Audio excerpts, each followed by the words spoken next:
Good morning. Welcome to today's genealogy program. I'm Jessica Wortman with the Royal Gorge Regional Museum and History Center, and we are here at City Hall. Today is April 16th, 2022. Before we get started, just a couple of announcements. We have the museum will be featured on KRLN's Morning Line as we are each third Thursday of each month. And so this month it'll be April 21st.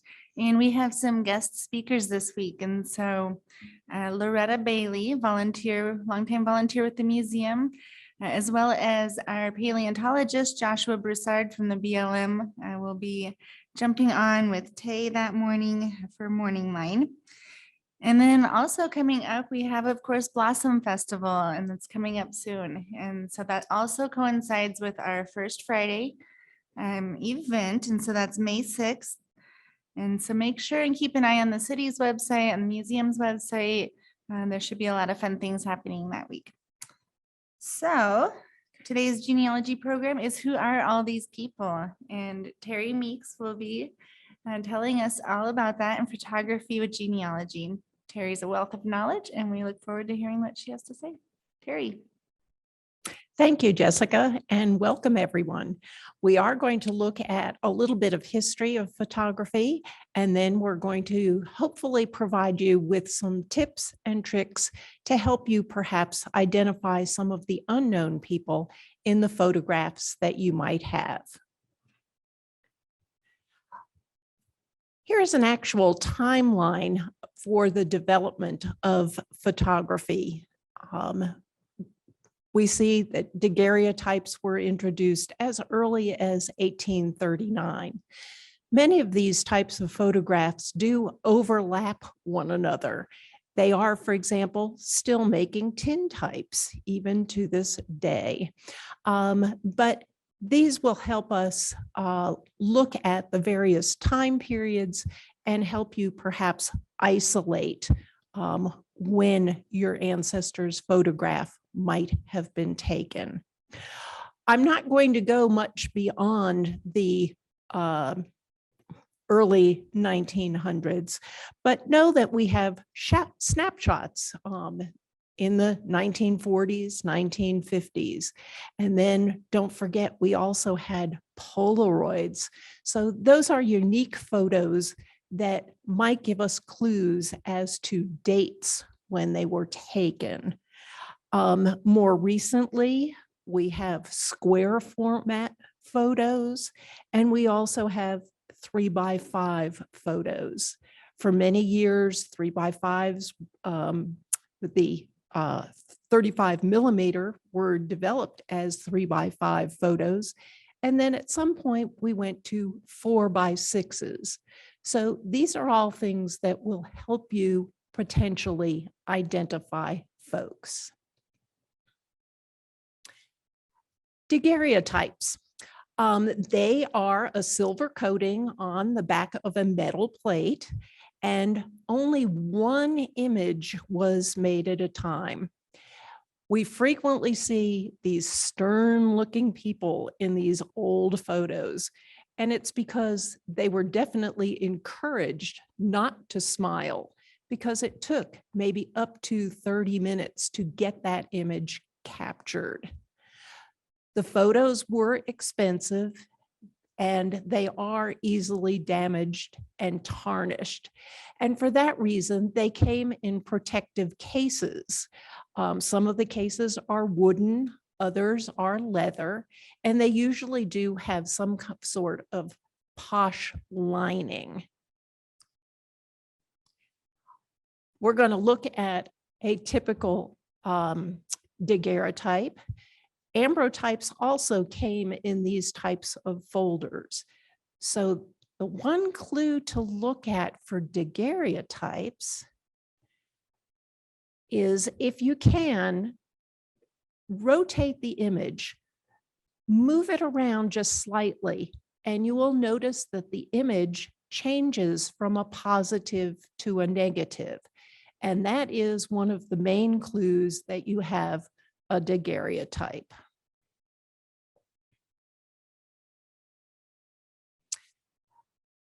Next, we have Ambro Types, and they were less expensive. So we have a growth of the photography industry. These are on glass and they are a negative. And one of the clues here is that they always appear as positive. They never switch to that negative like the Daguerreotypes did. And as I mentioned, they came in cases that might have been similar to the Daguerreotypes. They also might have been printed on compressed paper or on cardstock. Here is one that is very similar to the Daguerreotype format, whereas here is one that is set into a heavy cardboard. Some of the Ambro types may be colorized. You may see pink cheeks on the women and children. So don't be, that was a part of the processing afterwards.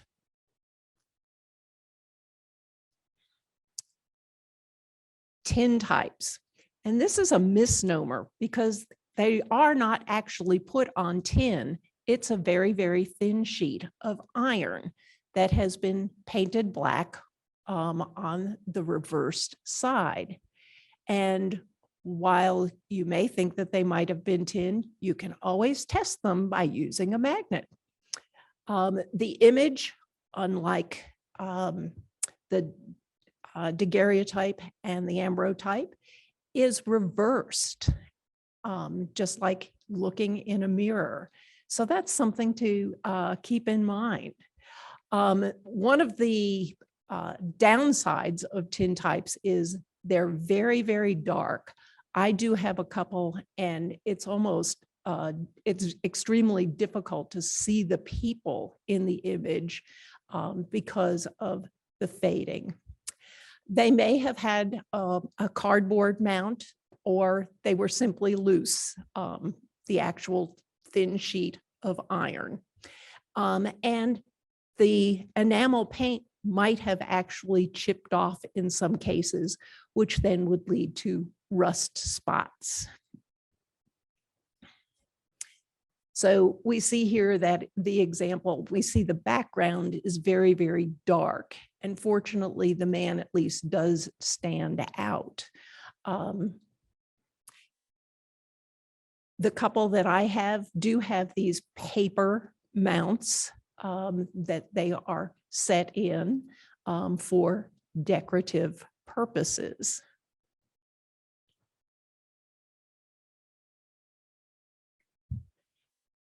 At the same time and overlapping, we have carte de visite. And these are photos that are very, very similar to calling cards. Originally, people, when they visited, would leave a calling card. And then at some point, they decided to add the photograph to them. And these are remarkable because of their size. The size is pretty much established as 3.5 inches by 2 inches. One of the clues in terms of dating these, because they do overlap a 50-year period or almost 60, the thicker that the mount is, the earlier the photo. These were very, very popular during the late 1800s, the Victorian era, and it was very popular to collect them. I have actually seen photo albums with these small 3.5 by 2 inch photos collected and displayed on pages.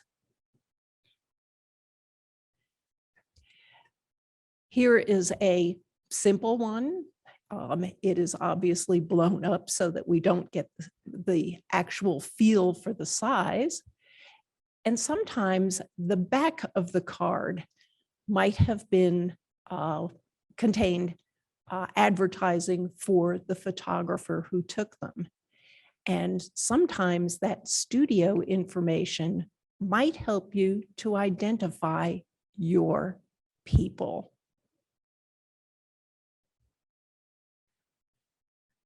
Cabinet cards. These were larger format photos that are on stiff cardboard. And we see these even past the 1914 time era. The photographer's name was many times printed on the bottom of the photo, in either along the bottom or in one of the corners, or it might have been embossed. Just like we saw with the carte de visite, the back might have had a advertisement for the photographic studio on it. It is a larger size format, and it's not always a standardized. It's not like the 3.5 by 2. You may find these in many, many different sizes. By the 1880s, the cardboard mount might have had beveled edges that were decorated with either gold or silver. Initially, they were just on plain cream colored heavy cardstock, and the corners might have been darker. And we'll take a look at some of these.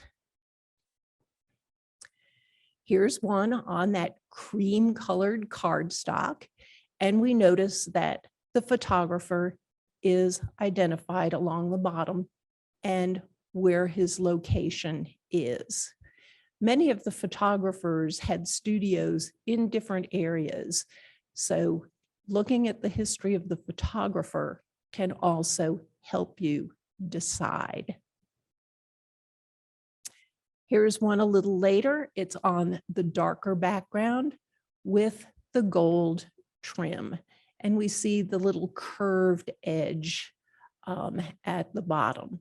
So these are clues as to time frame.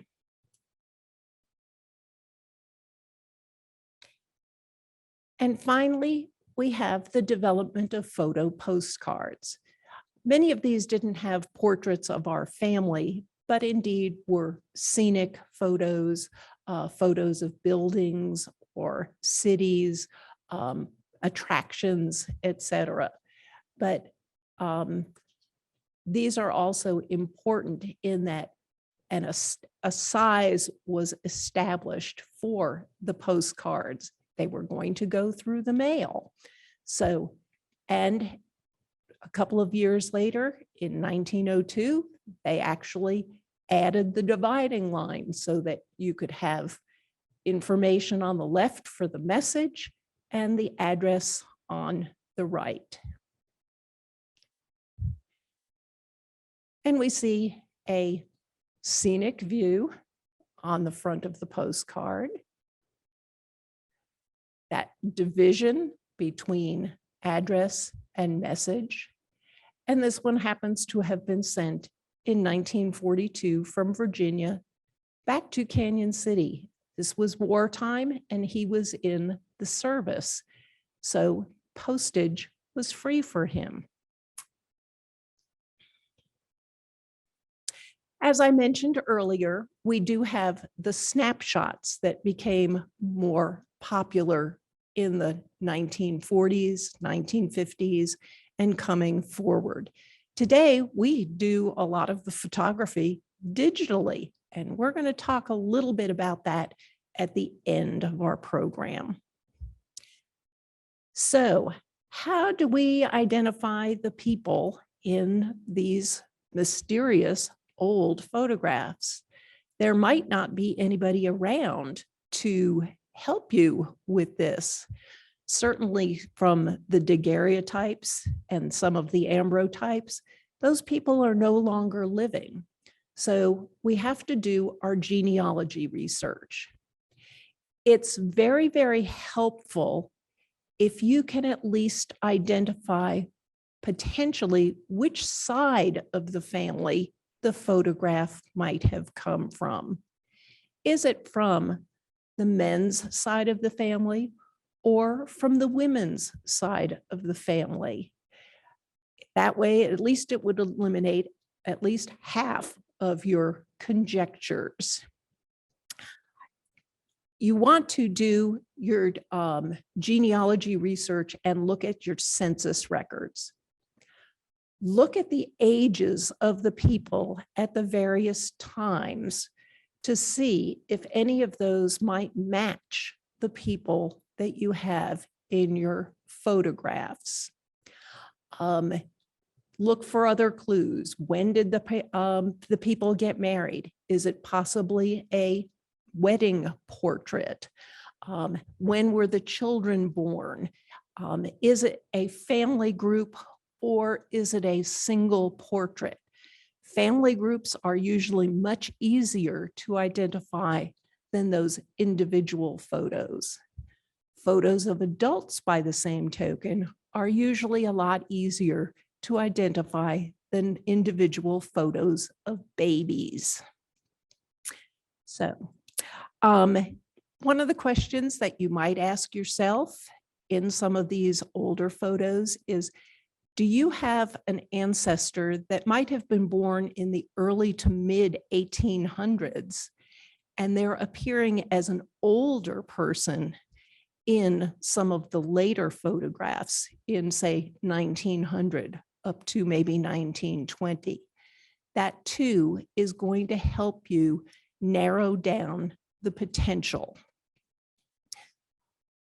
When you do get the photographer's name on one of those cabinet cards, investigate the time frame that that person's business might have been in operation. Is there a date on the actual photo? And can you approximate, and we'll give you some clues as to how to look at clothing, what's in the background for possibly dating the photo. The most important thing, ask for help. Other family members may have a copy of the same photo. They may have other photos from the same family that might help you figure out who these people are. Genealogy societies and museums also are wonderful sources. They usually have knowledgeable people who can look at a photo and from the various background information, clothing, hairstyles, can potentially help you date when that photo was taken.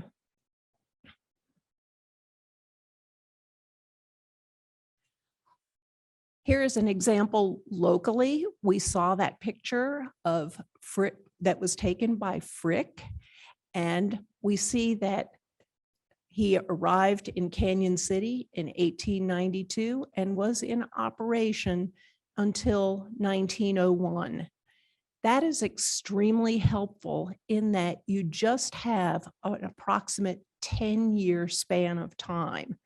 That narrows things down considerably.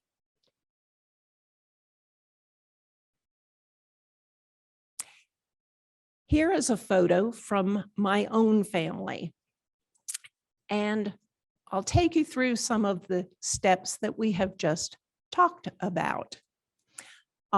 We see an older person, we see two younger people, and we see a young boy and some very young children, even a baby. So we want to eliminate. I happen to know, fortunately for me, that most of the old photos that I have are only from my mother's side of the family, and even those are mostly from my maternal grandmother's side of the family. I know that this is not my mother's immediate family. My mother had 3 brothers, and she was the second child. So it would be possible that this might be her older brother.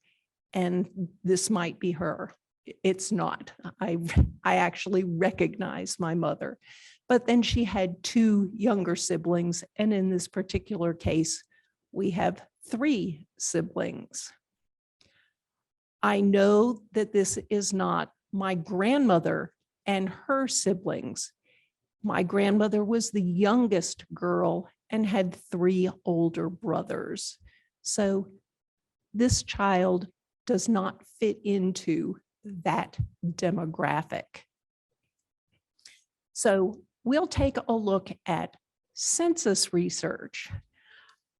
It is not my great-grandmother's immediate family because she was the third of four children and she had two older brothers. So here again, we have one older boy, but we're missing that other boy. So we're going to take just a guess on this. It was a cardboard mounted photo, and I'm guessing perhaps maybe 1900, 1910. And we're going to look at the census information. I know it's from my grandmother's side of the family, so I'm going to start with her immediate family. My great-grandmother was Margaret Cooney, and in the 1910 census, she's 60 some odd years old. So that's a very possible match for the older woman in the photo. Her son is John, and he's 44 years old, and he's single. So it's probably not him because he's a single bachelor. My grandmother had an older brother, Bart. And at this point, he is 36 years old. He is married to an Elizabeth, and they have one child, Thomas. She has had two children, but only one is living. So we had a family with at least four children, possibly five. So this is not a match either. Her next brother is Maurice. And it says that he's 41, which is actually which is a mistake. He was not born in 1850. He was born in 1868. And he's married to his wife, Rose, and we have four children. We have Margaret, Therese, Maurice, and Roland. But we had that older boy. But we've got a possibility here. And let's look at the ages. 6, 5, 4, and 3. So they're each a year apart. And then we have my grandmother and my grandfather. But at that particular time, they only had two children, Thomas and my mother, Margaret. And she went on to have two younger brothers. So that doesn't exactly match. So we can make an educated guess that perhaps this is my great-grandmother, Margaret Cooney, her son, Maurice, married to Rose with their daughter, Margaret, their daughter, Therese, their son, Maurice, and their son, Roland. But who's this guy? And my conjecture is that this is Bart's son, Thomas, the one that we saw with the only child. And my guess is because this child was 3 years old in the 1911 census, that the picture probably was taken around 1907 or 1908. And the ages do tend to match, especially for the children and the birth order of them.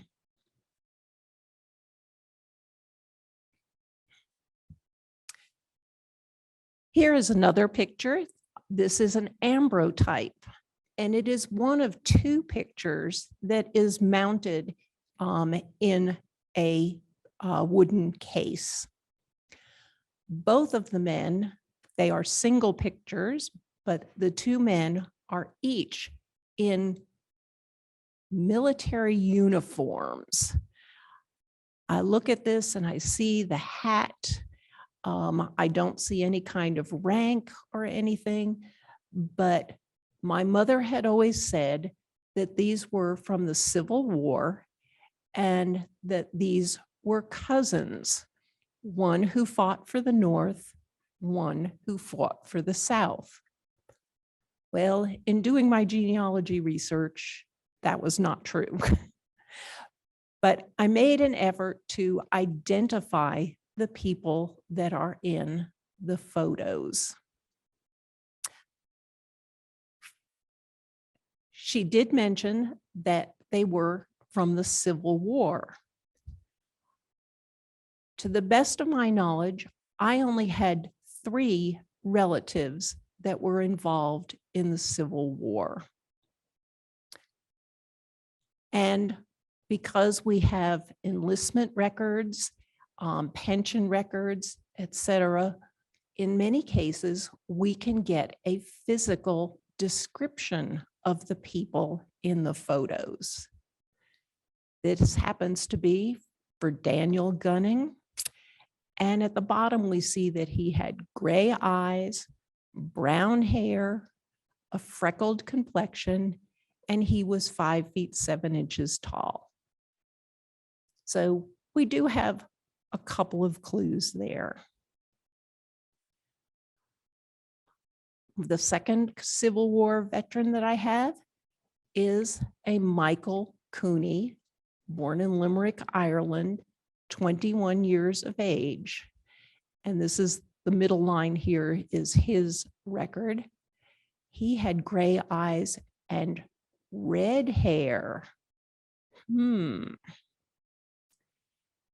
third one is a Martin Cooney, also born in Limerick, and he enlisted at Rochester, and he had blue eyes and sandy hair.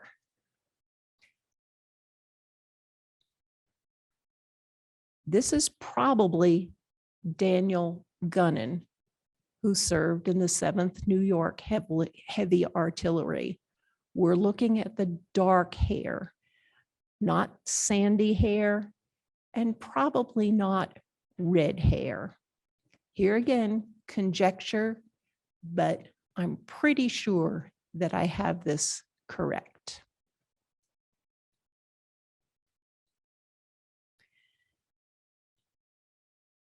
Other clues that we can find in looking at some of these photographs is who and what is in the background. We've already talked a little bit about clothing and hairstyles. Is there some kind of occupation? Was one of your people a police officer, so that there might have been a picture of him in a uniform? Someone from the fire department, someone in the military, nurses' uniforms. Beauticians sometimes wore unique clothing. So think about the clothing that you're seeing, and does anybody wear some sort of uniform? What is the location of the photo? Is it, especially more recently, is it a vacation photo where a family group is standing in front of some sort of monument?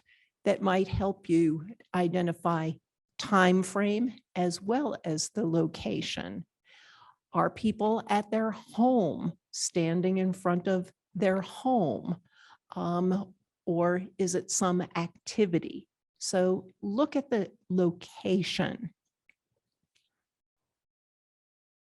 Is it a wedding? Is it a wedding picture? Is it a christening of a baby? What might be a special occasion that might have been celebrated within the family and photographs might have been taken? Cars, especially once we get into the 1900s. While people did keep their cars for long periods of time, at least you know that the photo was taken after the year that the car was issued. So if there's a 1945 Studebaker in the car or in the picture, you know that the picture was taken sometime after 1945. Personally, I don't know whether they even made Studebakers then. Look to see if there is a license plate and can you read the license plate. License plates had years on them. So that would tell you, even if it was an older car, what year that car was registered. So helpful clues there. One of the things that I am not good at is facial recognition. Do you have pictures of the person from a younger age that you do know who that person was, and now you're looking at an older photo, or vice versa? Do you have a picture of a relative that from their older age and look back and see if you have perhaps a picture from them, their school years or in their youth and infancy? Compare those pictures with other relatives that might give you clues. Are we looking at brothers and sisters, aunts and uncles? And here again, sharing is one of those basic ways to find out and help. 4 eyes are better than 2.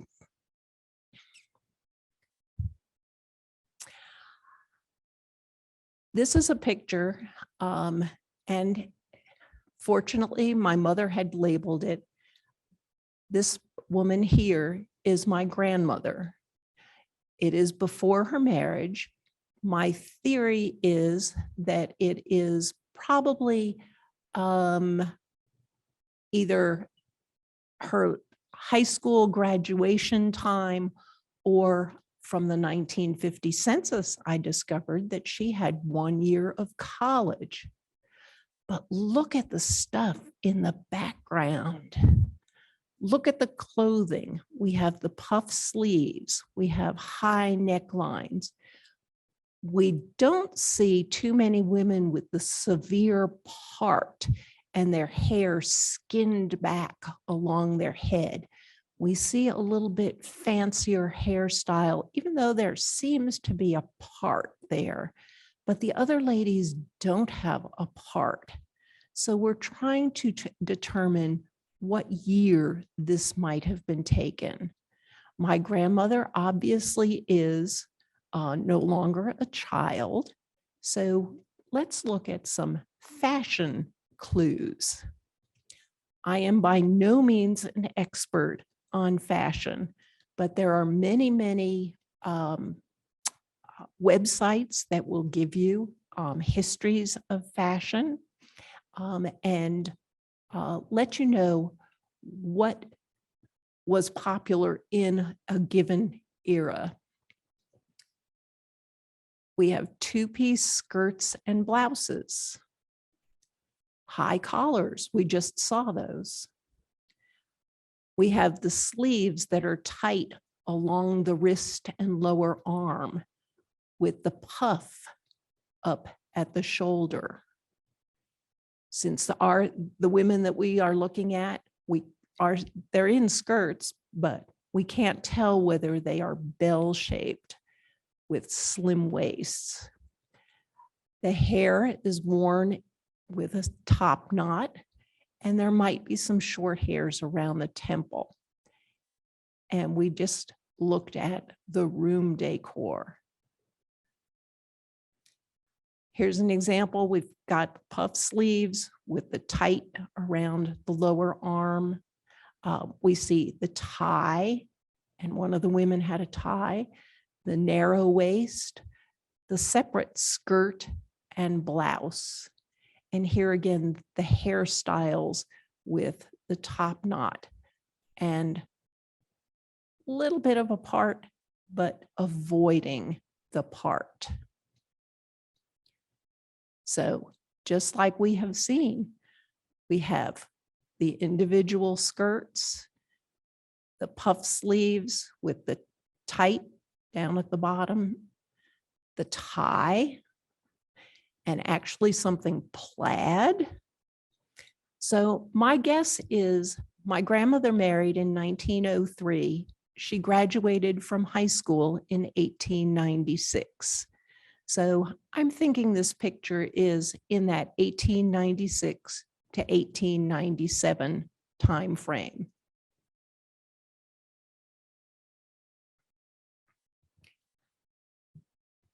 This is the picture that actually got me started doing genealogy work.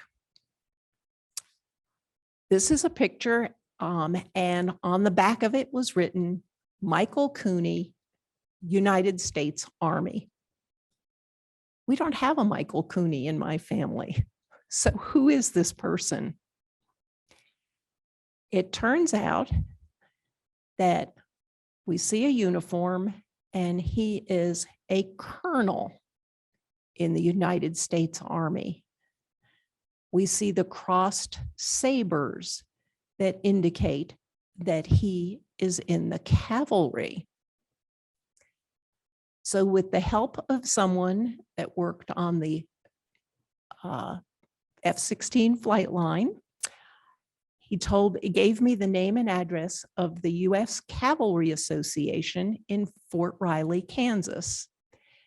And I wrote to them, and they wrote back, Dear Trooper Meeks, and gave me his military history. It turns out that he is probably a cousin of my great-grandfather. I have done extensive military research on him, and I know everywhere that he was every single month for his 43 years in the cavalry.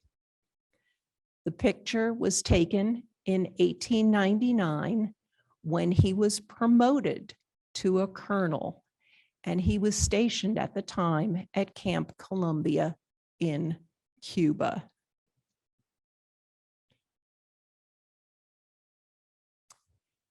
Uniforms.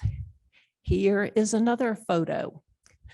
We have a photographer's inscription and where they are located, and we see a badge of some sort.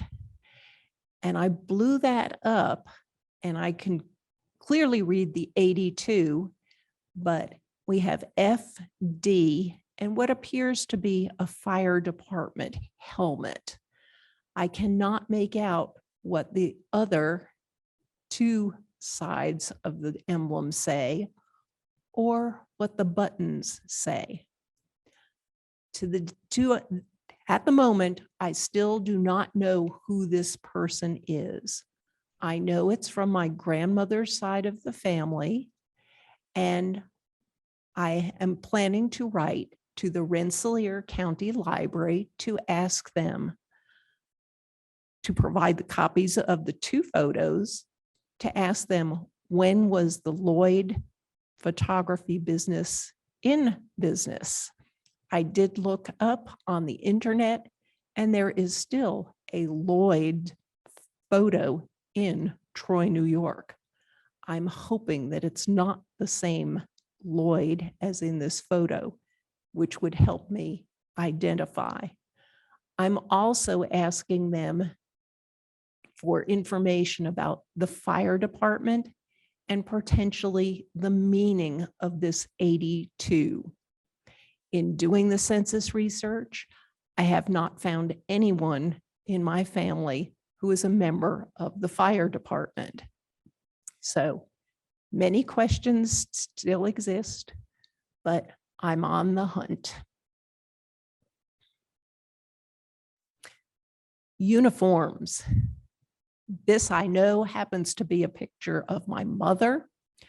She was a public health nurse during World War II. She had a black bag, and this was the uniform that the public health nurses wore.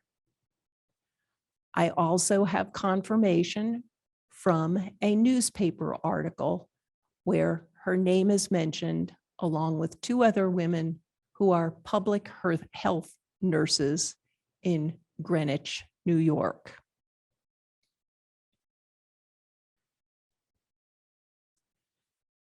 What's in the background?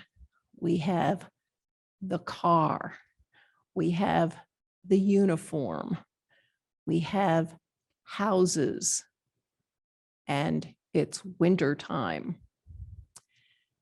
My Uncle John joined the Navy in 1943. This is my grandparents' home. I recognize this sun porch on the home. I visited this area as a child. My grandparents died when I was 7. So these are old memories, but this was their neighbor's house that belonged to Dr. McDonald and his family. The car, there isn't enough information there to see, but this is my grandfather, my grandmother, my Uncle John, and this is probably right after he joined the military and was heading out to go overseas. He was in the Pacific Theater.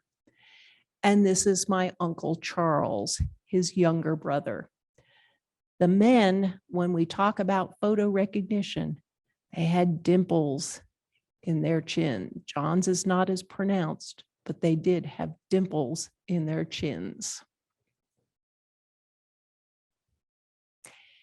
And I do have my uncle's military record showing that he joined in 1943 and was sent overseas in 44 and 45.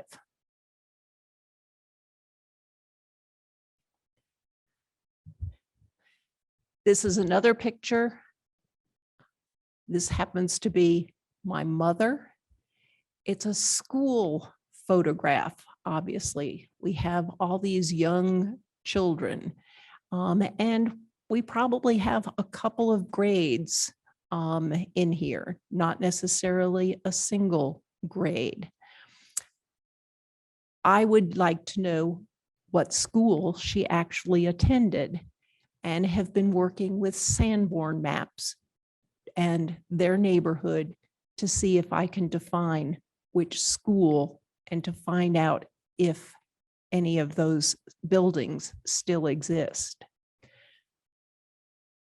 My mother had this photo and showed it to me as a child. I saw it many times throughout my life, and she never told me the name of her teacher. She did point out herself, and the young boy that is picking his nose went on to become Dr. McDonald and was the mayor of their hometown.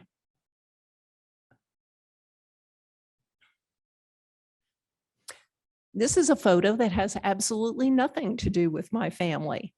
We see a couple standing out in front of a barber shop. This photo came to us in a suitcase that was on a property that was being sold. And we do know that the family that originally owned the property was named LaRuth, Adolph and Clementine LaRuth. Well, they all died.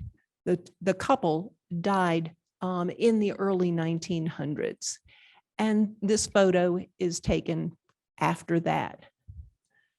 Since it came from the LaRuth family, my guess is that this is their son, Ralph LaRuth, and his wife, Leota. They're standing in front of a barber shop, and he's wearing a white coat. There are also a couple of other pictures where he's inside the barber shop in the white coat, posing by a barber's chair. All the information that I have found about him never indicates that he was a barber. So I'm interested to see perhaps in the 1950 census. But I did find a reference here locally for 431 Macon. This is an address, and it happens to be across the street from the local library. And it's the history of the Cumberland Baptist Church, the changes that it went through. And as late as 1973, it became apartments. But there's also Ralph's barber shop, a strong possibility to help us identify that, yes, indeed, this might be Ralph and Leota LaRuth.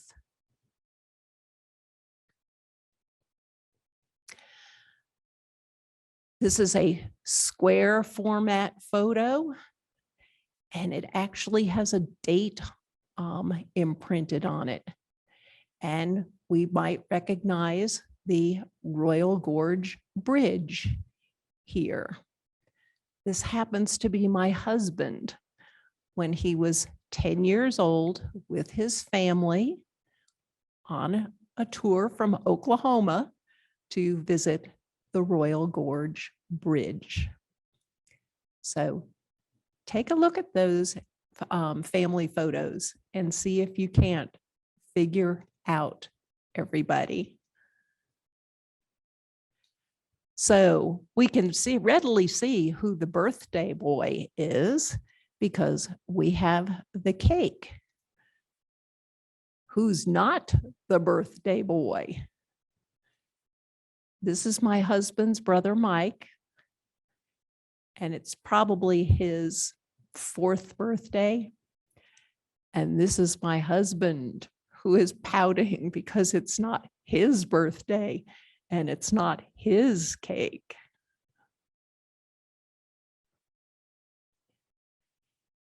Finally, facial recognition. I know that this photograph is my grandmother. And we're going to look at the chin line on these children. Look at the shape of the lips on these. The nose. The eyes are a little bit different, a little wider here, but the eyebrows are very faint. The high forehead.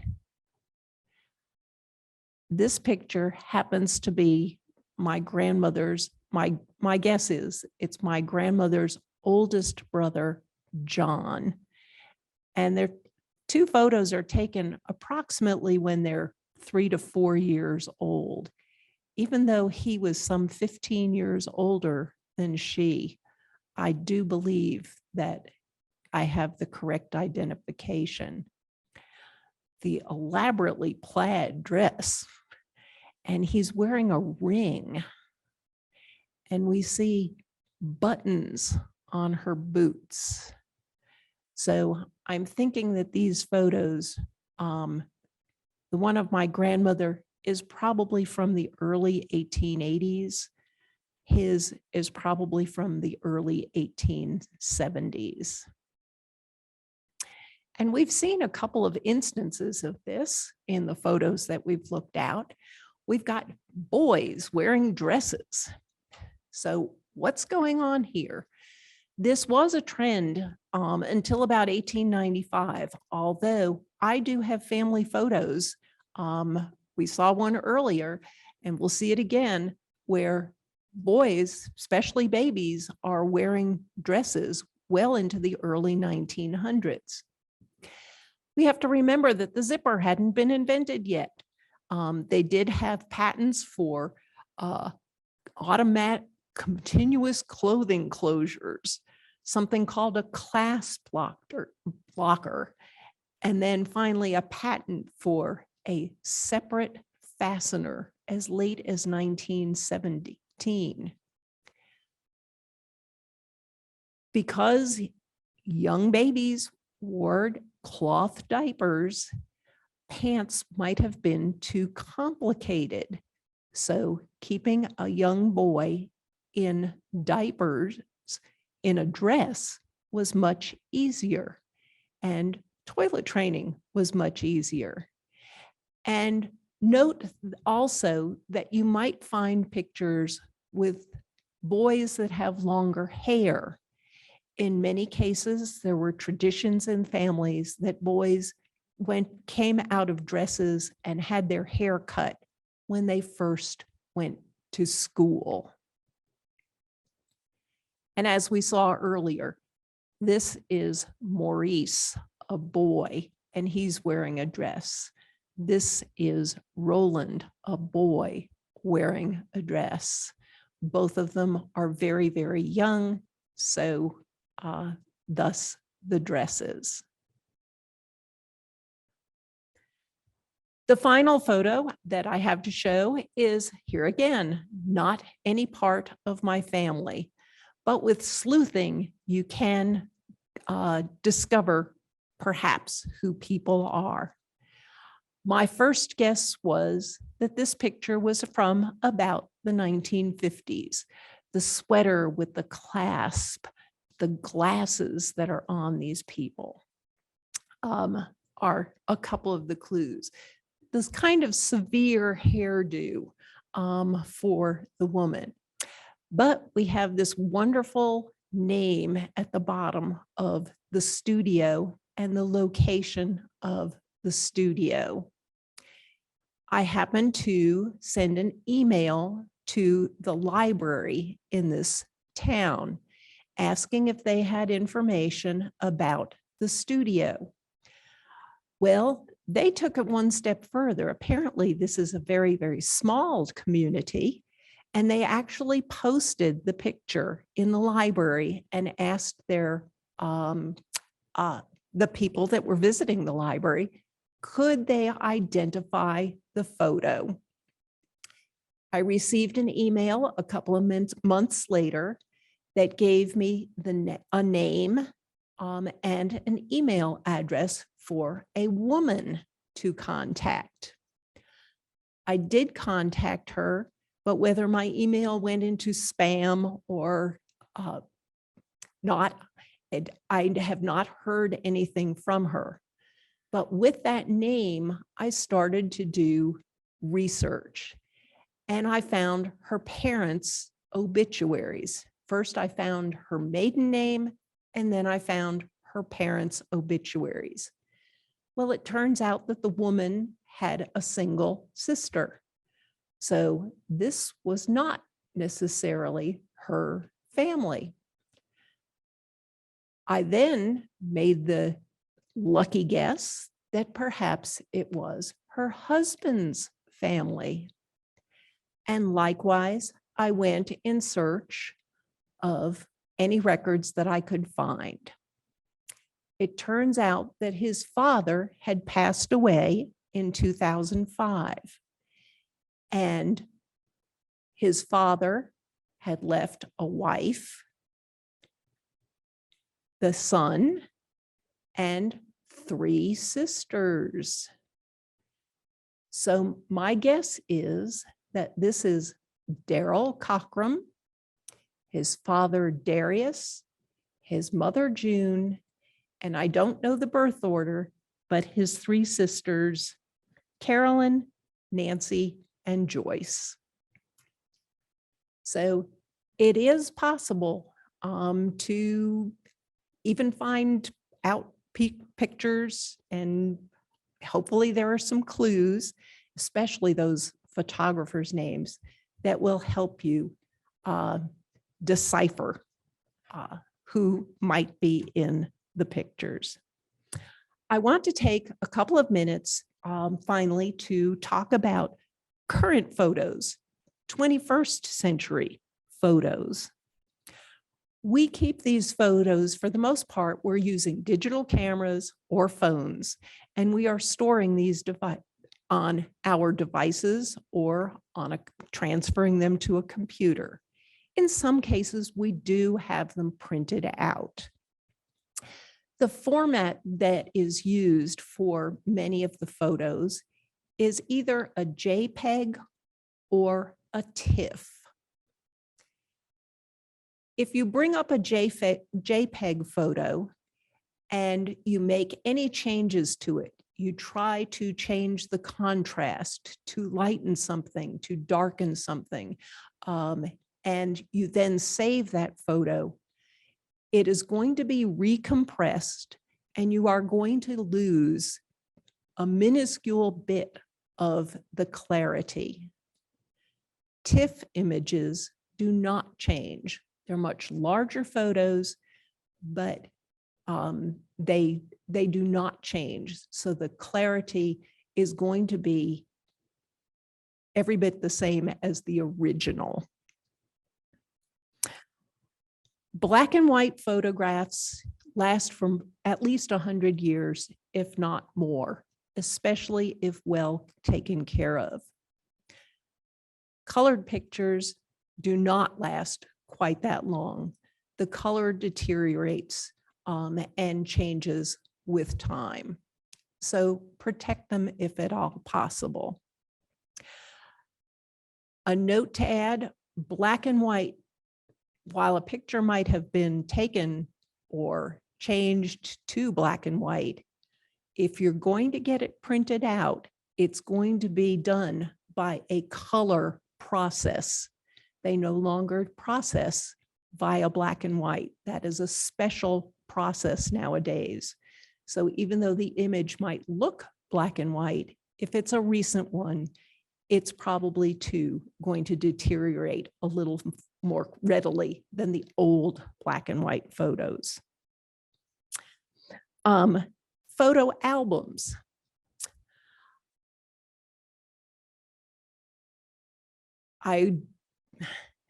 It's very, very easy to put photos in photo albums.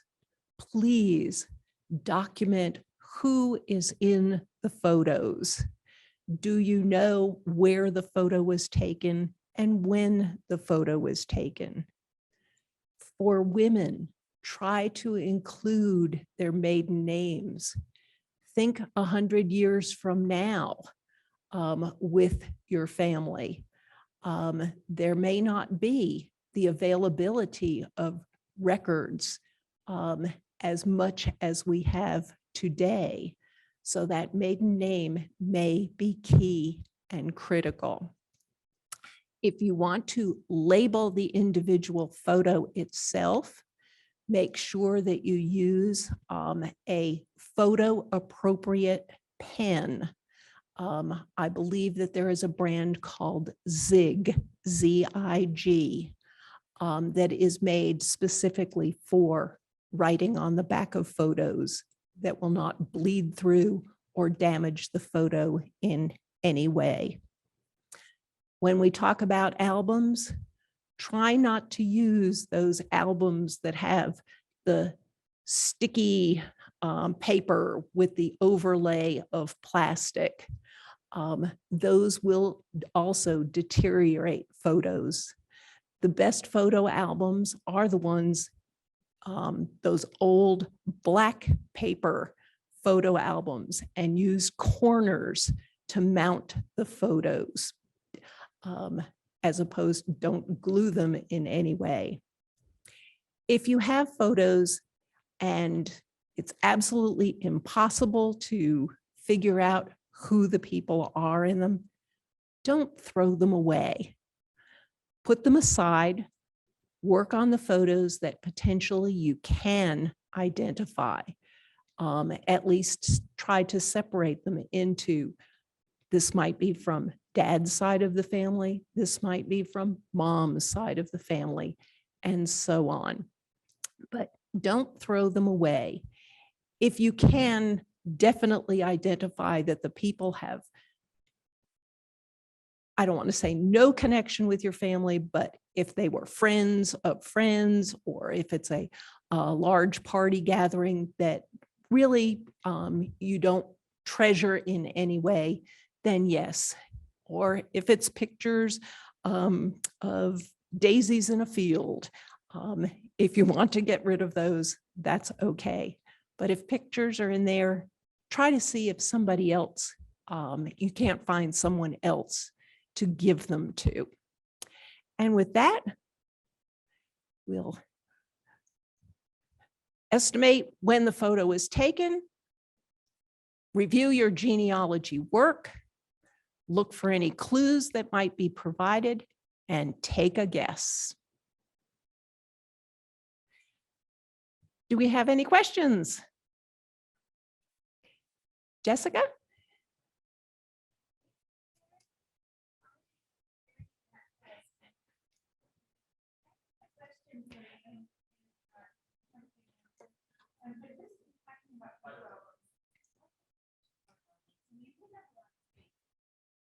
Oh.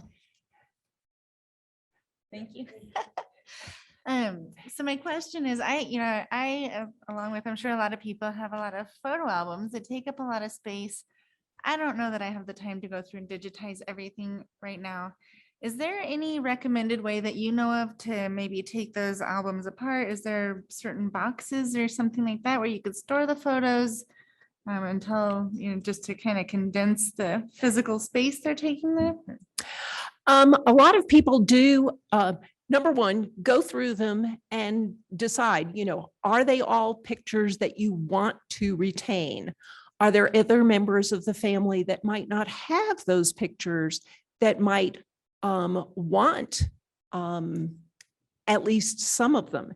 If you have multiple pictures from the same event, that might be a case where before giving them away, you might want to digitize, let's say you have 10 pictures of the same event. You might want to give away 5 of them, but digitize those 5 before you send them away. Yeah. Archival boxes are always good to store whatever kind of papers that you might have. And hopefully thousands of pictures will fit in a shoebox sized archival container.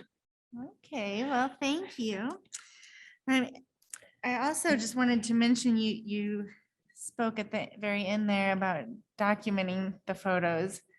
And it's so important, obviously from a genealogy standpoint, but even down at the museum for our archives and research purposes, sometimes we'll get photos in, or we'll have photos, that we already have that we don't know anything about. And so we can go, wow, that's a really cool photo. But then that's about all we can do with it, because we don't know who it is or where it was taken or what year it was. And so whereas if we had that information, maybe we could put it out in an exhibit and share something about it. But without that, sometimes they're next to useless. So it's really important. Thank you for that.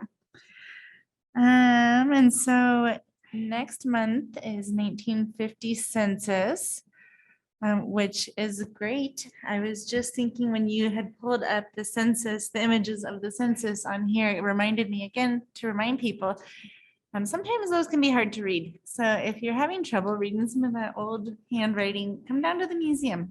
We've got lots of practice doing that, and we're happy to help. Anything else? Not that I can think of. Thank you all for attending this morning, and we look forward to seeing you next time.